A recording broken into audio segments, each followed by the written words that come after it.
What's going on, everybody? Welcome back to FinnOnTrack. Today I'm going to be sharing with you guys my recruitment process and how it's going right now. I've been on a few official visits lately and I'm almost ready to commit. So I'm going to be showing you guys how I got in contact with D1 coaches and how I got my first D1 offer with these simple steps right here. I'm going to be showing you guys the things you need to do to even qualify for a track and field scholarship. For example, if you don't have an active NCAA account right now, then you can't even receive a scholarship from any school. I'm also going to be showing you guys how to contact coaches and what the best ways are to get your name out there as an athlete. And I'm also going to be showing you guys what official visits are like and what you should expect from official visits and when you should commit. So without further ado, let's roll the intro and get right into the video.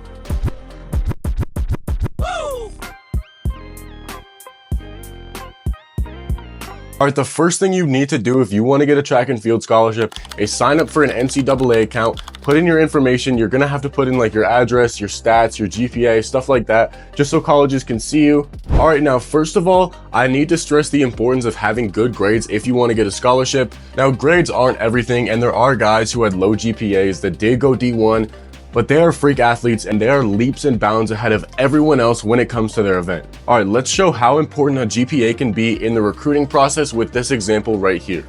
Athlete A runs 10.2 in the 100-meter dash but has a 2.1 GPA.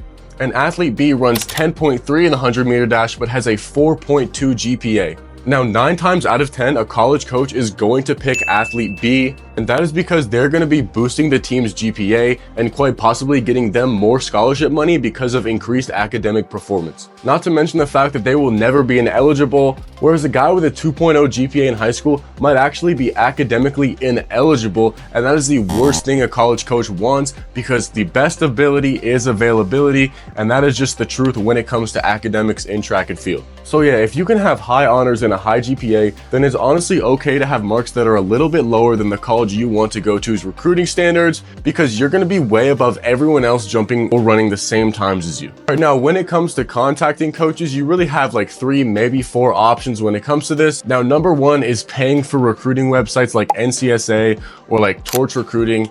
Yes, these recruiting apps are going to help you, but at the end of the day, they are money-hungry companies who put profit over performance first. Now, the first way you can get in contact with coaches is be really good at your event.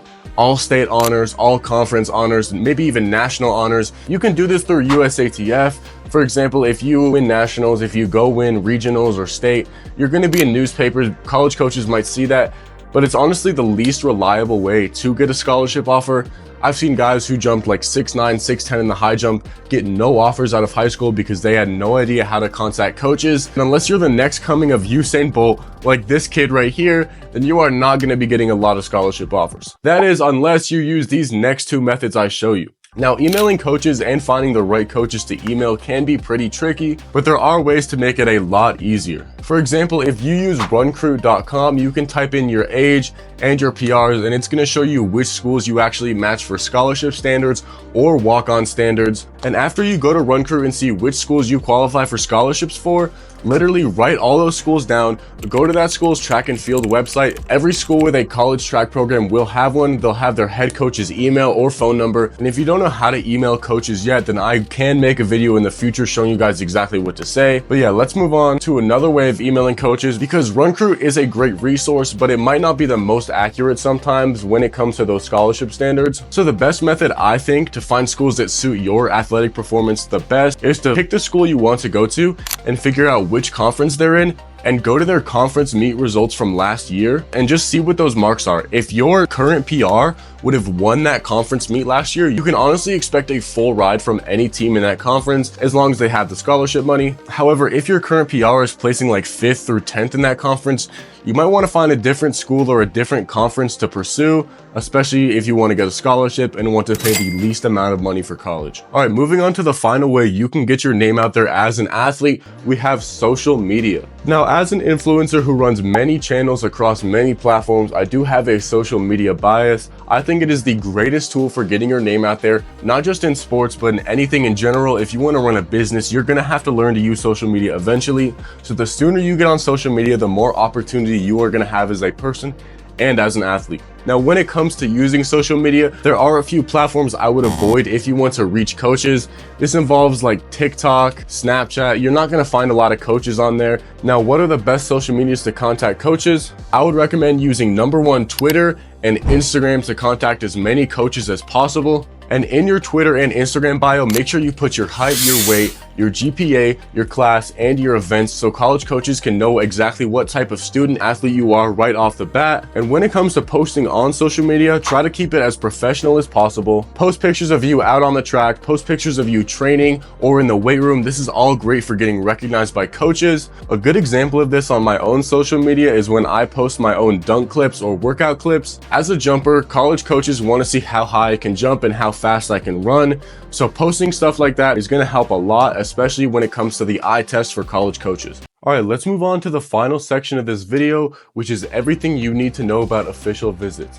Now, most official visits are usually the same. It's going to vary a little bit based on the quality of the school, but usually you're going to start the day off early in the morning with a regular campus tour that everyone goes on. And then after the campus tour, the head coach or your event coach is going to take you out to lunch with you and whoever guests you brought on that day. And the coach that you have lunch with might even bring like another athlete on the team to tell you more about the program and how much they like it. But the important thing on this official visit is to grub out during lunch. They are providing you a meal for a reason. This is where I like to grub out and eat because I just had a long campus tour. You're going to be very hungry at this point, is all I'm saying. If you can, bring your mom or your dad to share some funny stories about you. It'll make the conversations a lot more lighthearted and a lot less serious. But yeah, the lunch is always fun, and after that, you're probably going to tour the campus facility. This is the indoor track, the weight room, the outdoor track, maybe even like the football field, stuff like that. Now, some schools might have like really nice facilities, but overall, a college weight room is a college weight room and they're all going to be nice. So I wouldn't purely pick your school based on how nice the facilities are. And after the athletic campus tour, they're going to bring you to the head coach's office where they're going to have a printed out paper or a little sheet with how much money they're giving you for scholarships, for academics. And it's going to basically be an estimate of your total cost to attend this university. This can be a good or a bad moment. It all depends on how much the university gives you. Keep in mind that D1s do have a lot more scholarship money than D2s.